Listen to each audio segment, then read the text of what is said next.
नमस्कार दोस्तों, आप देख रहे हैं दी ललन टॉप। मैं हूं सोनाली। कोरोना वायरस, भारत के हर कोने से ऑक्सीजन दवाओं की कमी की खबरें आ रही हैं। मौतों का आंकड़ा दिन ब दिन लगातार बढ़ता जा रहा है। पूरी दुनिया भारत की स्थिति पर चिंता जता रही है, मदद भी भेज रही है।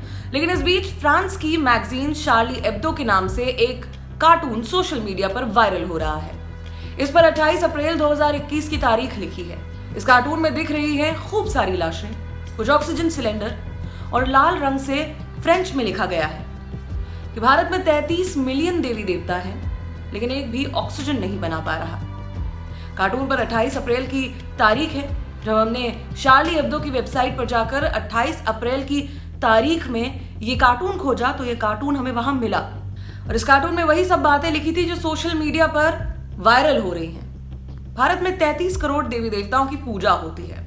इसी पर तंज कसते हुए ये कार्टून बनाया गया है। हालांकि कई लोग इसी बात पर आहत होते दिखाई दे रहे हैं कि भारत में 33 मिलियन यानी 3.3 करोड़ नहीं बल्कि 330 मिलियन यानी 33 करोड़ देवी देवता हैं। लोग इस तस्वीर के साथ यही नंबर बताने लगे। एक यूजर ने लिखा, डियर शार्ली एब्दो, आपको बता दें कि हमारे पास 330 मिलियन देवी देवता हैं जिन्होंने हमें कभी हिम्मत नहीं हारने का ज्ञान दिया है। हम फ्रीडम ऑफ एक्सप्रेशन और हर फ्रेंच नागरिक का सम्मान करते हैं। चिंता ना करें, आपके ऑफिस या स्टाफ पर हमला नहीं किया जाएगा। ये शख्स 7 जनवरी 2015 को शार्ली एब्दो के पेरिस स्थित ऑफिस में हुए हमले का जिक्र कर रहा है। शार्ली एब्दो ने पैगंबर मोहम्मद पर एक विवादित कार्टून बनाया था, जिसके बाद ये हमला हुआ था। इस हमले में शार्ली एब्दो के कार्टूनिस्ट, पत्रकार समेत 12 कर्मचारियों की हत्या की गई थी।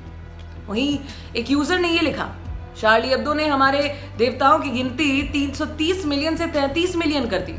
मैं इसकी कड़ी निंदा करता हूं। किसी ने तो यह भी लिखा कि हम आहत नहीं हुए, उन्हें जो छापना है छापे, हमें उससे फर्क नहीं पड़ता। शार्ली एब्दो इस बात को जान ले कि वो 33 मिलियन नहीं 33 कोटि हैं। आम लोग ही नहीं बल्कि ट्विटर पर नीले टिकधारी वेरीफाइड यूजर्स भी इस पर लिख रहे हैं। इतिहास और भारतीय दर्शन के जानकार देवदत्त पटनायक ने ट्वीट किया, याद कीजिए जब शार्ली एब्दो इस्लामियों के खिलाफ खड़ा हुआ था और पैगंबर मोहम्मद का मजाक उड़ाया था, तब हिंदुत्व ने कैसे उसका सपोर्ट किया था। पर अब देखिए, शार्ली एब्दो भारत के ऑक्सीजन शॉर्टेज के बारे में कैसी बात कर रहा है। सॉरी हिंदुत्व, आपसे कोई प्रेम नहीं करता। पत्रकार सुमित कश्यप ने लिखा, शार्ली एब्दो मानवता के लिए महान काम कर रहा है। सवाल चाहे मुश्किल हो चाहे ऑफेंसिव हो, वो पूछा जाना चाहिए। मानवता को आगे बढ़ाने के लिए यही एक रास्ता है। वहीं सुप्रीम कोर्ट के वकील ब्रजेश कलप्पा ने लिखा, जब शार्ली एब्दो ने इस्लाम को गलत रोशनी में दिखाते हुए कार्टून्स बनाए थे तब बीजेपी आईटी सेल ने जश्न मनाया था। अब क्या होगा। वहीं एक यूजर ने दूसरे धर्मों के नाम गिरा दिए कि आपको बता दूं, अगर किसी और धर्म के भगवान ऑक्सीजन बना पा रहे हो तो, पर सोशल मीडिया पर कुछ आए और उस पर इलॉजिकल कमेंट्स और रिएक्शंस ना आए, ऐसा होता नहीं है। तो ऐसे में एक यूजर ने एक स्क्रीनशॉट पोस्ट करते हुए लिखा, आप गलत बात कर रहे हैं। उस स्क्रीनशॉट में लिखा था कि पीपल का पेड़ ऑक्सीजन जनरेट करता है। पीपल के पेड़ को हिंदू देव की तरह ही पूजा जाता है।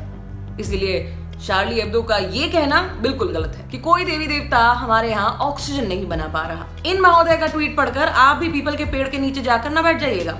अगर आप कोरोना पेशेंट हैं और आपके खून में ऑक्सीजन की कमी है तो उसके लिए मेडिकल ऑक्सीजन ही काम आएगा, उसी की जरूरत होती है।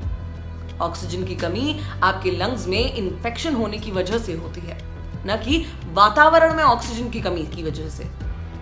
सोशल मीडिया पे लोग ज्ञान पेल रहे हैं, उसे थोड़ा सा इग्नोर कीजिए। भारत में कोरोना वायरस की दूसरी लहर के चलते स्थिति बेहद खराब है। 13 मई की सुबह जारी सरकारी आंकड़ों के मुताबिक 24 घंटे में पूरे देश में कोरोना वायरस के 3,62,000 नए मामले सामने आए हैं। 4,120 लोगों ने अपनी जान गंवाई है। इस वक्त पूरे देश में 37 लाख से ज्यादा एक्टिव केसेस हैं। इसीलिए बार बार आपसे कहा जा रहा है, घर से बाहर ना निकलें, बहुत जरूरी हो तो डबल मास्क लगाएं, सैनिटाइजर का इस्तेमाल करें, और अगर कोविड से रिकवर कर चुके हैं, किसी की जान बचाने से पीछे ना हटें, प्लाज्मा डोनेट करें। देखते रहें दी ललन टॉप। ये खबर आपके लिए लिखी हमारी साथी कुसुम ने। शुक्रिया।